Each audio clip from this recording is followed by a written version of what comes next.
은혜 받으실 하나님의 말씀 요한일서 4장 11절부터 21절에 기록된 말씀 신약성경 392쪽에 있습니다. 요한일서 4장 11절부터 한 목소리로 봉독하시겠습니다. 사랑하는 자들아, 하나님이 이같이 우리를 사랑하셨은즉 우리도 서로 사랑하는 것이 마땅하도다. 어느 때나 하나님을 본 사람이 없으되 만일 우리가 서로 사랑하면 하나님이 우리 안에 거하시고 그의 사랑이 우리 안에 온전히 이루어지느니라. 그의 성령을 우리에게 주심으로 우리가 그 안에 거하고 그가 우리 안에 거하시는 줄을 아느니라. 아버지가 아들을 세상의 구주로 보내신 것을 우리가 보았고 또 증언하노니 누구든지 예수를 하나님의 아들이라 시인하면 하나님이 그의 안에 거하시고 그도 하나님 안에 거하느니라. 하나님이 우리를 사랑하시는 사랑을 우리가 알고 믿었노니 하나님은 사랑이시라. 사랑 안에 거하는 자는 하나님 안에 거하고 하나님도 그의 안에 거하시느니라. 이로써 사랑이 우리에게 온전히 이루어진 것은 우리로 심판날의 담대함을 가지게 하려 함이니 주께서 그러하심과 같이 우리도 이 세상에서 그러하니라. 사랑 안에 두려움이 없고 온전한 사랑의 두려움을 내쫓나니 두려움에는 형벌이 있음이라. 두려워하는 자는 사랑 안에서 온전히 이루지 못하였느니라.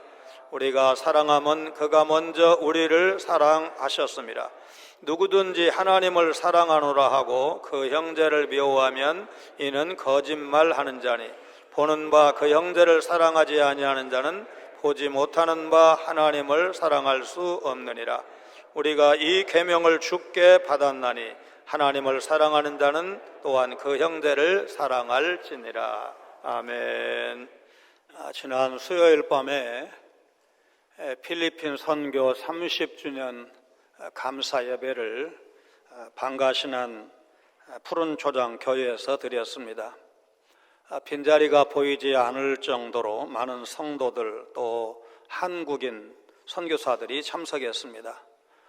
원래 조선교사님은 14일 주일날 예배드리고 행사하면 좋겠다 이렇게 요청을 했는데 제가 가급적 주일을 빠지지 않고 싶어서 수요일 밤에 하자고 이제 수정 제안을 했고 결과적으로 잘 됐다는 말을 들었습니다. 주일에 예배를 드리면 우선 선교사님들은 자기 사역지, 자기 교회 사역을 해야 되니까 올 수가 없고 또 성도들이 주일보다는 수요일 날 덜 올 거다 이걸 우려를 했는데 보시는 바와 같이 예배당을 가득 채울 정도로 성황을 이루었습니다. 체감온도가 42도를 찍은 거는 제가 스마트폰 사용한 이래 처음입니다. 한국에서는 42도 찍을 일이 거의 없잖아요. 그런데 선교위원장님이 나중에 저녁에 보여주는데 그날 그 지역 방가신한 지역이 이제 50도 체감온도 50도 찍었다고 그걸 이렇게 그래프를 보여주어서 더위를 실감을 했습니다. 사실은 뭐 주로 그늘에 있었고 또 에어컨 잘 되는 차량으로 이동을 했기 때문에 더운 줄 모르다가 이제 오는 날 전도사님이 심호하시는 교회, 그래서 조기목 선생님이 가서 세례식하고 성찬식 해주는 그 미자립 교회를 갔는데 그저 뭐 어른 한 30명, 아이들 한 20여 명 모이는 그런 교회인데 에어컨이 없어요. 물론 예배당도 작고 얼마나 더운지 뭐 음식도 준비하고 마실 것 준비하고 이랬지만 오래 있을 수가 없었는데 한 2만 페소는 준비를 해놓고 2만 페소만 더 있으면 에어컨을 설치를 할 수 있다고 그러는데 그게 얼른 2만 페소가 얼마인지를 계산을 잘 못했어요.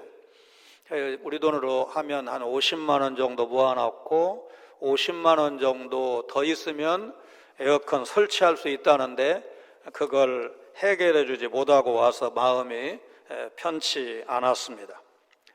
잘 아신 바와 같이 필리핀은 모든 국민들이 다 성당에 다니는 건 아니지만 그래도 대세는 로마 천주교고 이제 개신교, 특별히 장로교는 그렇게 많지 않은데 이 그린 파스토교회 푸른 초장교회는 필리핀 장로교단 소속으로 몇 년 전에 교단 총회를 치를 정도로 이제 필리핀 장로교회에서 알아주는 건강한 교회로 성장을 했습니다. 인도 선교사가 되기 위해서 준비하던 선교사 후보생 언더우드가 파혼당하는 것을 불사하고 한국으로 방향을 선회해서 한국 장로교회 시조가 된 것은 개인을 넘어서 역사적인 사건이 되었습니다. 서울 양화진 외국인 선교사 묘원에 안장된 선교사만 해도 이제 존 헤론 선교사가 1호인데 417명이나 됩니다. 호남에도 전주, 군산, 광주 등 곳곳에 선교사들 묘지가 있습니다. 우리 교회 금년 작은 달력 4월의 인물은 루비 캔드릭 선교사입니다. 한국에 도착한 지 9개월 만에 25살, 한국 나이로 26살 젊은 나이에 소천을 했습니다. 매우 짧은 기간 헌신했지만 그녀의 죽음 이후에 많은 지원자가 한국 선교사로 헌신하는 열매를 맺었고, 지금 그 묘비에 있는 것처럼 만약 내게 1000개의 생명이 있다면 모두 한국을 위해 바치겠습니다 말한 것으로 알려져 있습니다. 성경 번역 공로자인 레이놀즈, 대한매일신보를 창간한 베델, 이화학당 설립자인 스크랜턴, 아펜젤러와 언더우드, 세브란스 병원 설립자인 에이비슨, 한국 최초의 여성병원인 보구여관, 이게 잠자는 여관이 아닙니다. 보구여관에서 활동한 여의사 로제타 셔우드홀 등이 양화진 묘원에 안장되어 있습니다. 그분들이 대한민국의 역사를 바꾸어 놓았다고 말한다면 기독교인만 인정하는 지나친 과장일까, 지나친 표현일까? 캐나다, 호주 장로교회도 한국에 선교사를 많이 파송했지만 단연 미국 선교사가 제일 많았던 것은 우리가 익히 알고 있는 바입니다. 트럼프 전 대통령이 주한미군 방위비 대폭 증액을 강요할 때 우리 한국 사람 치고 그걸 반기는 사람은 없었을 것입니다. 미국은 1인당 GDP 8만 불이 넘는 세계적인 경제 대국이고 또 국방 수준, 무기 수준 이런 것도 세계 최고입니다. 그러나 대한민국 안보와 국익을 위해서 주한미군 주둔이 필요하다고 인정한다면 비용 부담도 불가피하다 이런 생각입니다. 그러나 미국이 절대 강자이면서 약자를 향해서 소위 말하면 갑질하는 것처럼 보였던 것은 매우 불편한 것이 사실이었습니다. 그럼에도 우리가 잊으면 안 되는 것은 미국 선교사들의 헌신적인 한국 선교, 그리고 한국전쟁 때 군대를 보내서 우리 자유 대한민국을 지켜준 공로는 절대로 잊으면 안 된다고 생각을 합니다. 당시 우리 정부의 재정 규모를 감안하면 전후 복구를 위한 미국의 지원도 사실은 엄청났습니다. 며칠 전 우리나라가 아프리카, 아시아, 중동 11개국 난민을 위한 쌀을 지원한다는 뉴스를 봤습니다. 유엔 세계 식량 계획을 통한 식량 원조 규모 2배 확대 첫 해를 기념하는 출항식을 이웃 군산에서 개최했습니다. 호남평야에서 생산한 쌀을 우리 백성이 먹지 못하고 일본으로 빼앗겼던 바로 그 아픈 역사가 있었던 항구에서 우리가 생산한 쌀을 먹고 남아서 수출하게 된 것입니다. 2018년부터 매년 5만 톤을 지원해 왔는데 이번에 10만 톤으로 늘린 것입니다. 여러분, 10만 톤이 어느 정도 될까? 요즘은 이제 80kg짜리는 이제 별로 이렇게 유통을 안 하죠. 그래서 그래도 들을 수 있는 20kg, 뭐 10kg, 뭐 5kg 이렇게 작은 푸대로 담는데 20kg짜리 50만 가마에 해당하는 양입니다. 우리나라 쌀 부족해서 이제 다시 보리밥 먹는 것 아니냐 이렇게 걱정하시는 국민이 한 사람도 없습니다. 하나님 앞에 얼마나 감사한지. 원조받던 최빈국이 세계 최고의 경영대학원이라고 하는 미국의 와튼 스쿨과 뉴스 앤 월드 리포트 이 신문인데, 신문사의 자료에 의하면 종합 국력 순위에서 단연 1위는 미국이고, 이어서 중국, 러시아, 독일, 영국, 6번째가 한국, G7 국가인 프랑스와 일본이 뒤에 있고 9번째가 아랍에미리트, 10번째가 이스라엘입니다. 핵과 생화학 무기 같은 소위 비대칭 무기를 제외한 재래식, 첨단 무기, 국방비, 병력, 작전 수행 능력, 군수 지원 능력, 전쟁 수행을 위한 경제력 등을 종합평가한 2024년 세계 군사력 순위는 미국, 러시아, 중국, 인도, 한국으로 종합 국력보다 순위가 더 높습니다. 물론 국제적으로 논란이 되고 있는 북한의 핵무기가 실제하고 있고, 또 거기에 생화학 무기까지 포함하면 북한의 군사력 순위가 10위 안으로 껑충 뛰게 됩니다. 우리의 기도 제목입니다. 아직도 명목상의 GDP는 일본이 한국보다 높지만 진짜 중요한 것은 구매력 기준입니다. 그 돈으로 살 수 있는 물건이 얼마나 되느냐, 얼마나 돈 쓸 가치가 있느냐. 그러니까 일본이 부동산 값이 비싸고 또 물가도 우리나라가 더 비싼 것도 있지만 보편적으로 일본이 더 비싸기 때문에 같은 돈으로 살 수 있는 것이 우리 돈이 더 가치가 있다, 그런 말입니다. 그래서 작년에 한국의 구매력 기준 국민소득은 56,710달러, 일본은 51,810달러로 이미 2017년부터 한국이 일본을 추월했다는 것이 그냥 대한민국의 주장이 아니고 국제통화기금, 아주 권위 있는 이제 국제기구에서 공적으로 인정한 것입니다.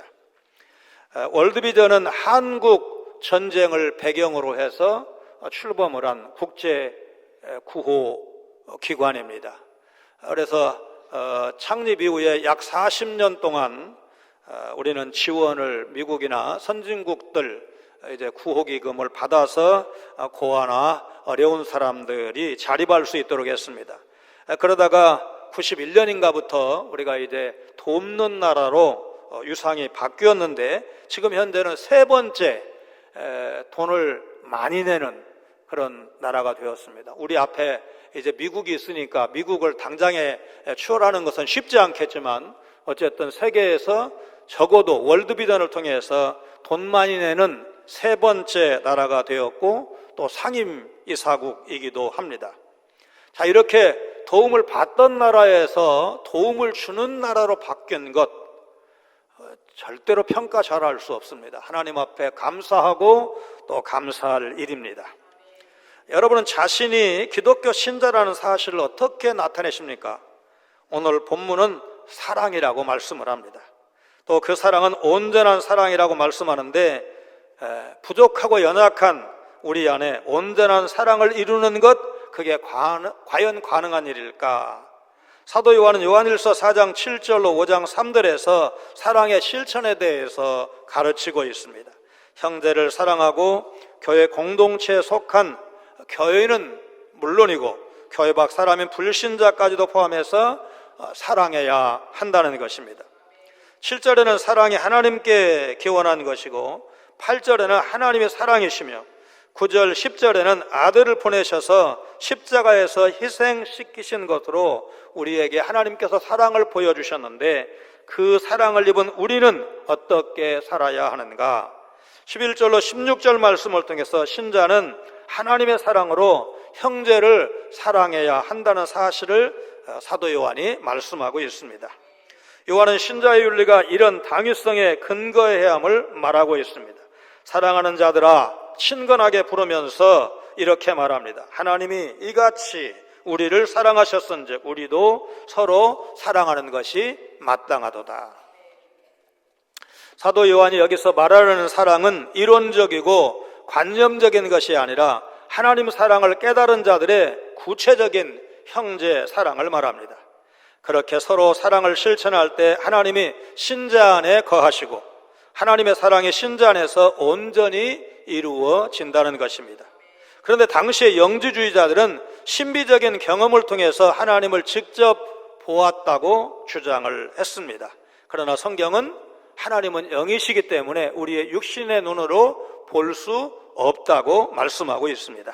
사도 요한은 우리 안에 표현된 그의 본질적인 특성, 그 사랑을 나타내 보이심으로 하나님이 우리 안에 계신 것을 증명할 수 있다고 말하는 것입니다. 여기서 온전히 이루어진다는 말은 신자가 완전해진다 그런 말이 아니라 하나님의 사랑이 신자 안에서 실현될 때 하나님 사랑의 목적이 완전히 구현된다는 뜻입니다. 하나님 사랑의 목표는 자신에게 사랑이 돌아오는 것이 아니라 하나님의 사랑을 받고 체험한 신자 공동체 안에서 그 온전한 사랑이 이루어지는 것입니다. 13절로 16절에서는 여러 가지 주제가 연이어 나와서 하나로 묶는 것이 쉽지가 않습니다. 사도 요한은 서신의 후반부로 가면서 여러 가지 주제를 요약하고 정리하면서 앞에서 말씀한 사랑의 주제와 연결하고 있습니다. 13절로 16절에는 새로운 개념이 별로 없고 이미 말씀한 것을 다시 강조하는 말씀입니다. 이런 형태의 논리 전개는 요한에게 낯선 것이 아닙니다. 요한은 이른바 나선형 구조로 논리를 전개해 가는데 이제 다른 주제를 말하다가도 이미 말씀했던 주제를 반복하고 있습니다. 그래서 앞에 나왔던 구절 같은데 다시 나오는 것 같은 그런 인상을 우리가 받고 있습니다. 바로 여기에서도 이전에 말했던 여러 주제를 다시 정리하고 있습니다. 가장 먼저 등장하는 주제는 성령에 의한 구원의 확신입니다. 이 주제는 앞절과 상관없이 갑작스럽게 등장을 하는데 요한 1서에서 자주 쓰는 방법입니다. 여기서 말하는 것은 3장 24절에서 말씀한 것을 다시 한번 정리한 것입니다. 바로 신자와 하나님 간의 상호 내주를 성령을 통해서 우리가 알게 된다는 것입니다. 그렇다면 성령께서는 어떻게 신자 안에서 구원의 확신을 제공해 주시는가? 요한복음과 요한서신에 언급된 성령의 역할을 볼 때 그것은 바로 그리스도에 대해 증언하시는 성령의 역할을 통해서입니다. 성령께서는 신자 안에서 예수님이 그리스도라는 것, 그분의 말씀이 옳다는 것을 이렇게 증언하십니다. 요한일서 3장 24절 같이 읽습니다. 그의 계명을 지키는 자는 주 안에 거하고 주는 그의 안에 거하시나니 우리에게 주신 성령으로 말미암아 그가 우리 안에 거하시는 줄을 우리가 아느니라. 그 다음에 등장하는 주제는 목격자로서 고백하는 그리스도에 대한 증언입니다. 이것은 1장 1절로 4절, 그러니까 요한일서 전체 이제 서론에서 이미 언급을 했던 것입니다. 보다, 증언하다라는 단어가 양쪽 모두에 등장을 합니다. 여기에서 새로운 점은 예수님을 세상의 구주로 소개하고 있는 것입니다. 이것은 요한복음에서 여인의 말을 듣고 예수님을 만난 사마리아 사람들이 예수님을 그가 참으로 세상의 구주신 줄 알미라, 요한복음 4장 42절과 본문 14절에만 나옵니다. 14절에서는 적대자들에게 예수님이 지상의 구속사역을 이루신 구주로 인정받지 못하시는 것에 대해서 간접적으로 말하고 있습니다. 15절의 세 번째 주제는 예수님을 영접하는 것입니다. 이 주제는 예수님이 구주이심을 천명한 14절에 대해서 사람들의 반응을 요청하는 말씀이라고 봐야 합니다. 이 구절만 보면 요한복음에서 예수님을 하나님의 아들로 받아들이기를 거절하는 유대인을 상대로 요한이 말씀한 것을 떠올리게 합니다. 그런데 14절과 연계성을 고려했을 때 이 말씀도 예수님이 하나님의 아들로서 이 땅에서 이루신 구원 사역을 시인하는가에 관한 것입니다. 네 번째 주제는 16절의 사랑인데 이것은 7절로 12절 바로 앞단락을 요약한 것입니다. 앞에서 말씀한 모든 개념을 포괄하면서 사랑의 고귀함을 사도가 강조하고 있습니다. 하나님의 사랑은 내려놓음, 기다림, 용서, 희생, 신뢰 같은 영적인 요소가 포함되어 있습니다. 요한은 우리가 서로 사랑하는 것이 마땅하다고 말하면서 우리가 서로 사랑하면 하나님의 사랑이 우리 안에 온전히 이루어진다고 분명히 말씀을 합니다. 마땅하다는 것은 당연히 그렇게 해야 한다는 것인데 이렇게까지 말할 수가 있는 것은 신자는 하나님의 사랑으로 태어난 존재이기 때문입니다. 하나님은 그분의 아들을 세상에 보내서 그분을 통해 우리 안에 한없는 그 크신 사랑을 부어주신 것입니다. 성령님을 통해서 이 일을 행하시고 사랑의 결정체인 예수 안에서 살게 하셨습니다. 그렇다면 우리가 어떻게 사랑하지 않을 수가 있겠는가? 신자가 사랑을 실천할 때 소유와 만족, 욕망과 계획, 생각 같은 세속적 사랑이 아닌 성령의 성품, 성령의 인도하심, 성령의 감동을 따라가는 사랑을 행하는 것으로 나타나야 합니다. 하나님의 사랑은 우리가 사랑할 때 드러나고 그 사랑은 점점 깊어지기 때문에 우리는 우리 안에 이루어질 온전한 사랑을 바라보면서 사랑할 수 있는 것입니다. 이스라엘과 하마스, 우크라이나와 러시아 간 전쟁을 우리가 어떻게 봐야 할까? 미움이 미움을 낳고 복수가 복수로 이어지는 것을 우리가 보고 있습니다. 그 반대로 가면 안 될까?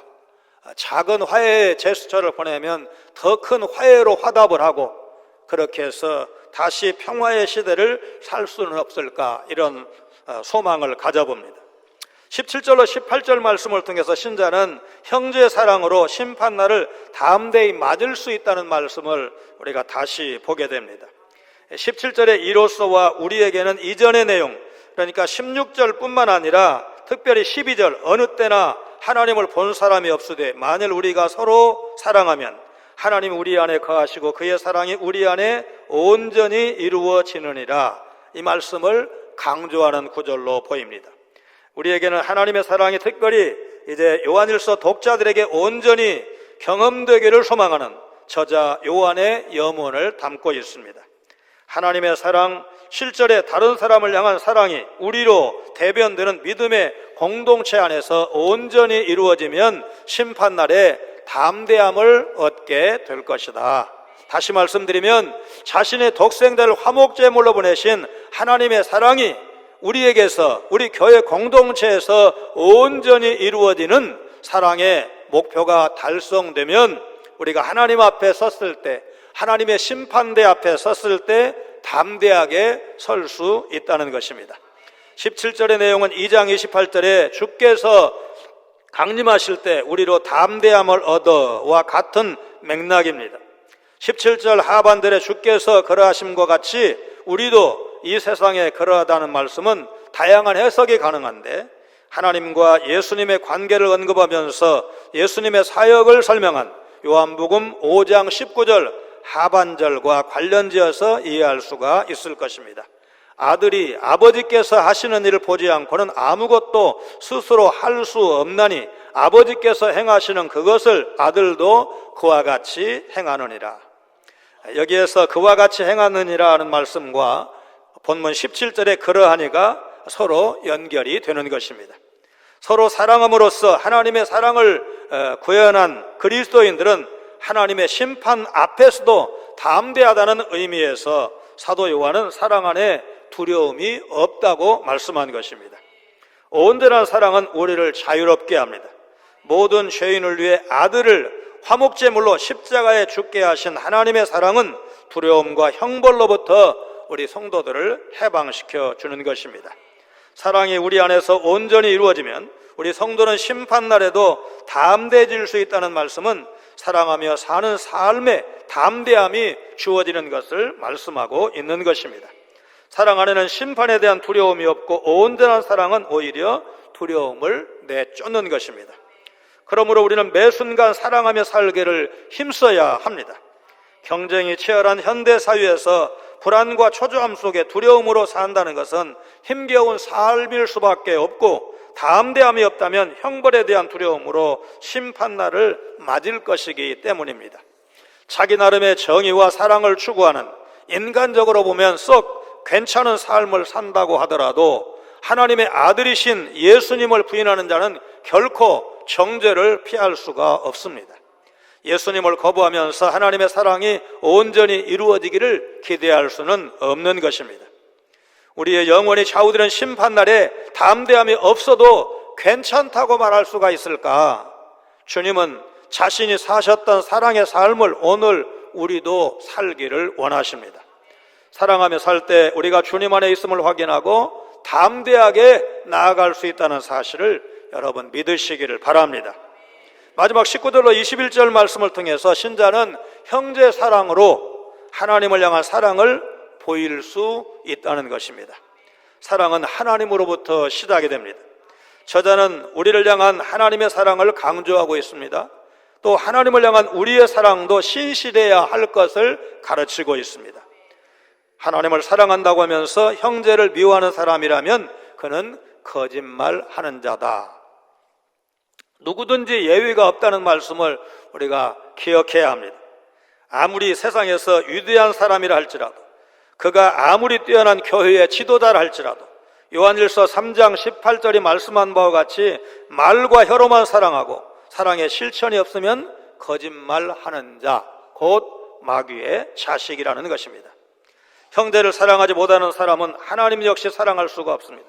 따라서 형제를 미워하는 것은 주 너의 하나님을 사랑하라는 첫 번째 계명과 내 이웃을 내 자신과 같이 사랑하라는 두 번째 계명을 어기는 것입니다.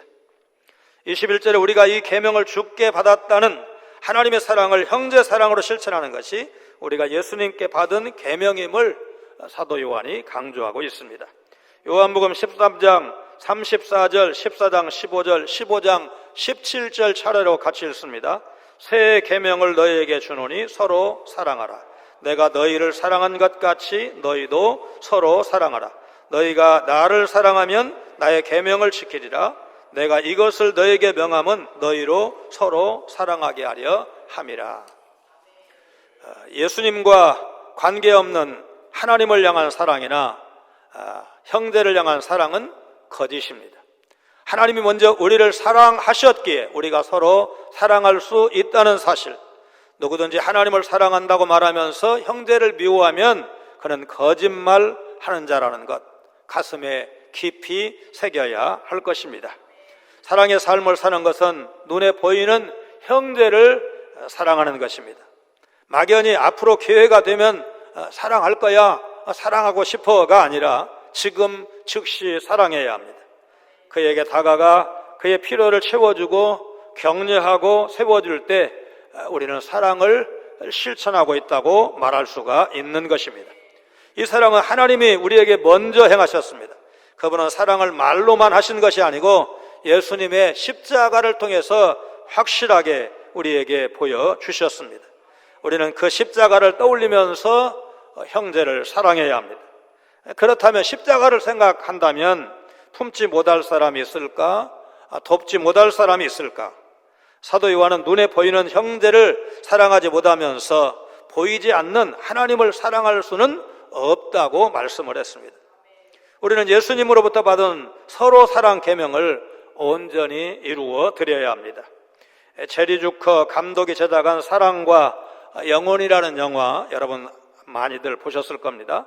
패트릭 스웨이지와 데미 무어 주연한 영화인데, 남자 주인공의 죽음 이후에 그 영혼이 바로 내세로 가지 않고 이제 애인 곁을 서성이면서 도와주고, 또 심령술사의 눈에 죽은 사람이 보여서 주인공, 살아있는 주인공을 죽이지 못하도록 도와주는 초현실적, 비성경적인 영화입니다. 이 영화의 주제곡을 듣는 순간에 저 유명한 장면을 아마 떠올리시는 분이 많을 것입니다. 죽음을 초월한 사랑의 묘사라는 점에서 많은 사람의 뇌리에 깊이 박혀 있습니다. 파문이라는 말은 사제의 의의를 끊고 문화에서 내쫓는다, 신도의 자격을 빼앗고 종문에서 내쫓는다, 그런 뜻도 있지만 무리의 이는 물결이라는 뜻도 있습니다.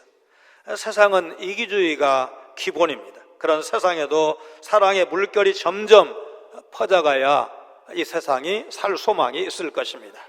인자와 긍휼함이 무궁하신 하나님의 사랑은 성령을 통해서 우리 안에서 역사해서 온전한 사랑으로 형제를 사랑하며 섬기게 하십니다.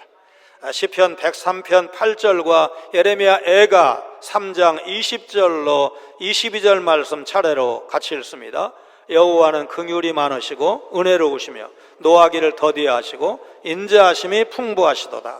내 마음이 그것을 기억하고 내가 낙심이 되오나 이것을 내가 내 마음에 담아 두었더니 그것이 오히려 나의 소망이 되었사움은 여호와의 인자와 긍휼이 무궁하심으로 우리가 진멸되지 아니함이니이다.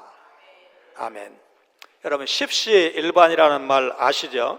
10사람이 밥 한 술씩만 보태면 한 사람 먹을 분량이 된다는 뜻으로 여러 사람이 조금씩 힘을 합하면 한 사람을 돕는 것은 가능하다, 그런 뜻입니다. 우리가 누군가의 인생을 통째로 책임질 수는 없지만 그러나 조금씩 힘을 모으면 한 사람, 누군가를 살려낼 수 있다는 사실을 여러분 기억하시기를 바랍니다. 우리는 그 크신 하나님의 사랑을 힘입어서 형제를 진심으로 사랑하고 그렇게 살면 심판날에도 두려워할 이유가 없다는 사실 믿으시면서 하나님 사랑도 성공하시고 또 이웃사랑도 실천하셔서 하나님 앞에 섰을 때 잘했다고 칭찬받는 여러분 모두가 되시기를 주님의 이름으로 축원합니다. 거룩하신 하나님, 하나님의 영, 그 성령을 보신 사람은 하나님의 사랑을 실천한다는 말씀을 들으면서 사랑하는 삶을 살지 못했던 지난 날을 생각하며 주 앞에 고백을 드립니다. 우리의 무지와 행함이 없는 연약한 믿음을 긍휼히 여겨 주옵소서. 하나님의 사랑을 실천하는 사람은 하나님의 심판대 앞에 서서 두려워할 일이 없다고 하신 말씀을 믿고 하나님께서 예수님을 통해서 보이신 그 크신 사랑을 기억하며 형제와 이웃을 사랑하고 섬기는 삶을 살게 하여 주옵소서. 하나님의 사랑을 실천하는 것이 예수님의 계명을 지키는 것임을 기억하며 남은 날 예수님께서 그렇게 하신 것처럼 사랑하며 섬기는 삶을 살게 하여 주옵소서. 예수님 거룩하신 이름으로 간절히 기도하옵나이다. 아멘.